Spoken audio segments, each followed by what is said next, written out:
सुंदर मनामध्ये भरली। आई आप्पांनी त्याला दांबून ठेवले हॉस्पिटलमध्ये। शर्यत होईपर्यंत त्याला डिस्चार्ज देऊ नका असं डॉक्टरांना सांगितलंय।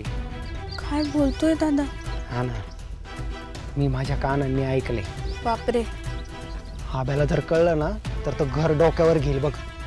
पण त्याला जे पाहिजे ते करता येणार नाही ना। आई आप्पा ह्या थराला जातील असं वाटलं नव्हतं लतिका। दादा, ते बी काय करणार बिचारे? काळजी वाटते ना त्यांना बी। त्यांना भीती वाटू राहील। हा जर बाहेर पडला ना, हा शर्यतीत जाणार म्हणजे जाणारच। तुम्ही त्याला कुठं बी ठेवा, तो काय कुणाचं ऐकणार नाही। हा ना, म्हणून तर जास्त भीती वाटू राहिली। बाहेर पडायला आणि भलतीच रिस्क घेणं म्हणजे झालं। त्यानं काही करण्याआधी आपण त्याला हेल्प केली पाहिजे।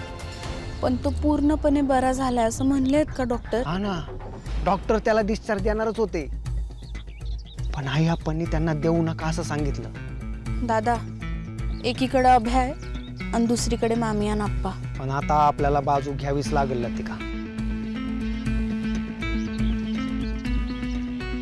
पप्पा, हे बाकी बेस्ट केलं तुम्ही। आता शर्यतीपर्यंत राहू दे त्याला आतमध्येच। नाही तर काय, त्याला इलाजच नव्हता हो काही। लहान असताना तर रश्शीने बांधून ठेवला असता, 2 रपाटे दिले असते, पण आता ती बी नाही करता येत ना काही। आपण आहे ना, बारी बारी दे, लक्ष ठेवू त्याच्यावर। ते तर करावंच लागणार आहे आता। मी आईला आणि लतीच्या आईला बी सांगतो, तशी बी जास्त माणसांची गरज आहेच की आपल्याला। बारीक लक्ष ठेवूया, कुठं जायलाच नको। बापू, थोडं शर्यतीचं दिवस निघून जाऊ दे गाड्या, बाकी काय नको आपल्याला। देवी आई, तूच बघ ग बाई आता। दादा, अभ्याची साथ द्यायची म्हणजे मामी आणि आप्पांच्या विरोधात जायचं। पण काय करायचं का आता? मामी लय चिडतील रे दादा। हे पाहिलं ते का, अभिमन्यू जर शर्यत जिंकला ना तर कोणाला काय वाटणार नाही। उलट आपण त्याच्या पाठीशी उभं राहिलो ना म्हणून सगळं आपलं कौतुकच करते। हे पाय आहे, मी तुला बोलू नको, आई मला नाही होणार काही। बोलू नको। एकदा विश्वास तर ठेव ना आहे। ठेवला होता आधी। हा, पण आता पाहिलं ना काय झालं ते। आई मला एकदा मैदानावर जाऊ दे। अभ्या, नाही नाही म्हणजे तुला कळत नाही का, माझ्या आयुष्याची वाट लागेल, तुला कळत नाही? कळायला वाट लागल? नाही काय नाही, त्या मैदानावरचं हारणं जिंकणं नंतर, पण त्याआधीच माघार घेणं म्हणजे हिंमत हरणं नाही, सांग ना। आणि आता जर हिंमत हरलो नाही, आयुष्यात सगळं हरण नाही। आई का नाही कळत आहे तुला? मला गेलं पाहिजे, माझ्यासाठी नाही, तुझ्यासाठी बी नाही, गावासाठी, गावातल्या पोरांसाठी, उद्याच्या खेळाडूंसाठी, त्यांच्यासमोर आदर्श ठेवायचा आहे मला आहे। असं पळपुटेपणा करून नाही ना चालणार। आई, आई एकदा ऐकून तर घे माझं, कळतंय का तुला मी काय बोलून राहिलो? आई एकदा समजून घे। खबरदार जर पुण्यांदा काही शर्यतीचं नाव काढलंस तर गाठ माझ्याशी आहे अभ्या।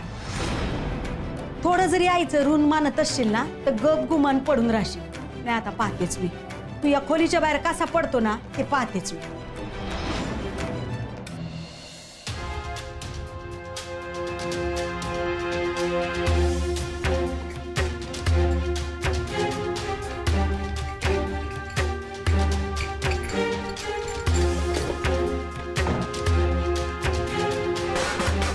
काय करू राहिली तू?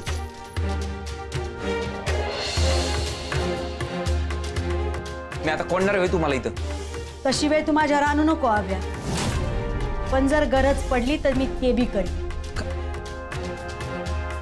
पण तुला शर्यतीत भाग घेऊ देणार नाही म्हणजे नाही।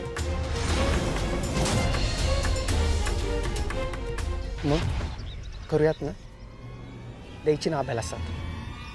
तुला काय वाटतं दादा? माझं ठरलंय। माझं बी।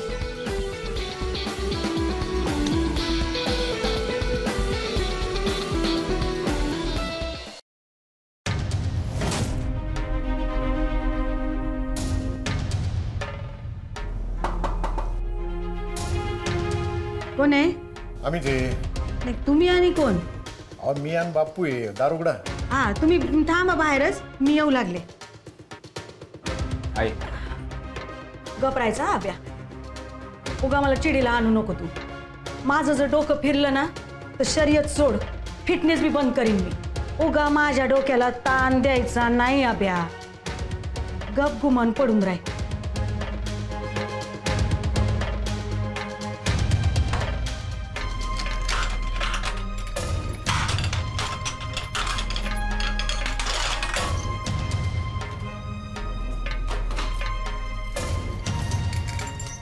होय काय करू रे?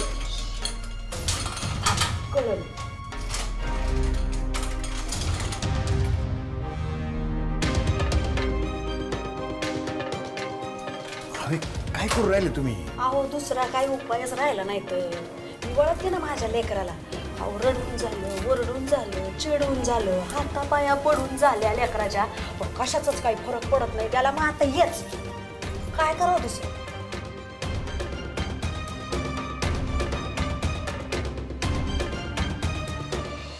हे कळायला नको शत्रूला. शत्रू? अहो तात्पुरते. कोण शत्रू? पप्पी म्हणते पहिला मोठा शत्रू आहे आणि दुसरा आशू, कारण तो मुख्यमंत्री आहे त्यांच्या टीमचा, आणि तिसरी तुमची लेख सेनापती आहे ती. अहो मैदानात उतरते ती. नाही हो, लती समंजस आहे. तिला आपल्या गटात सामील करून घेऊयात ना. मलाही तसंच वाटत. लतीला आपल्या बाजूने वळवायला पाहिजे. ठरवू ते. नाही म्हणजे कसं आहे, ती जर आपल्या बाजूला आली ना तर मग थोरले आपोआप येतील ना आपल्याकडे. तशी बी माणसांची गरज आहेच की आपल्याला. पण तरी बी काही सांगायचं नाही बरं डिस्चार्ज बिस्चार्जचं त्या दोघांना. कसं आहे, माझा विश्वासच नाही आहे एवढा सुद्धा दोघांवर. लगेच जाऊन सांगतील अब्याला. हे बाकी खरं आहे. हा नाही, आणि लतीला खोटं बोलणं नाही जमणार. अहो म्हणूनच तर, म्हणजे तुम्ही घरी सांगा पण लतीला काही सांगू नका. कसं आहे, नाही म्हणलं तरी लतीचा सपोर्ट आहेच ना आब्याला. म्हणून मी तिला सांगितलंय हिथं यायचं नाही आणि आब्याला भेटायचं बी नाही. काय खरं बोलण्याच्या नादात उगा आपलं काही बोलता बोलता बोलूनच गेली तर काय करावं. मग तर आब्या कोणाचंच ऐकत नसतोय.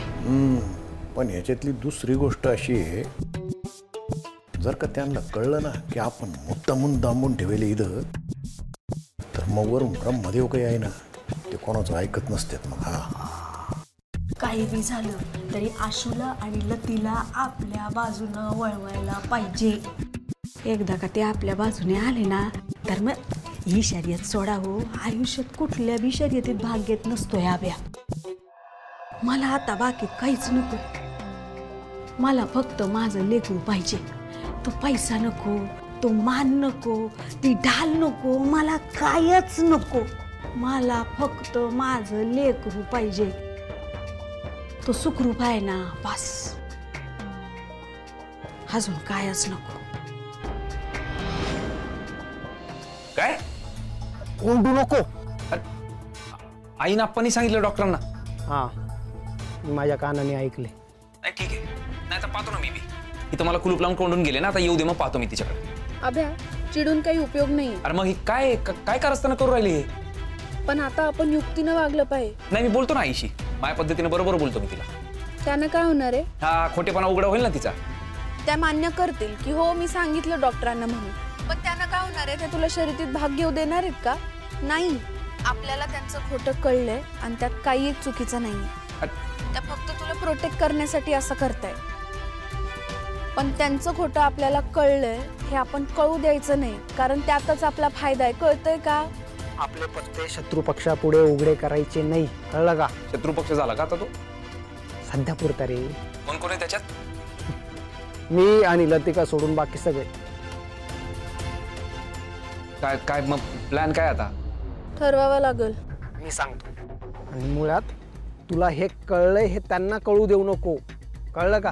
हा मी काय सांगतो ते लक्षपूर्वक ऐक.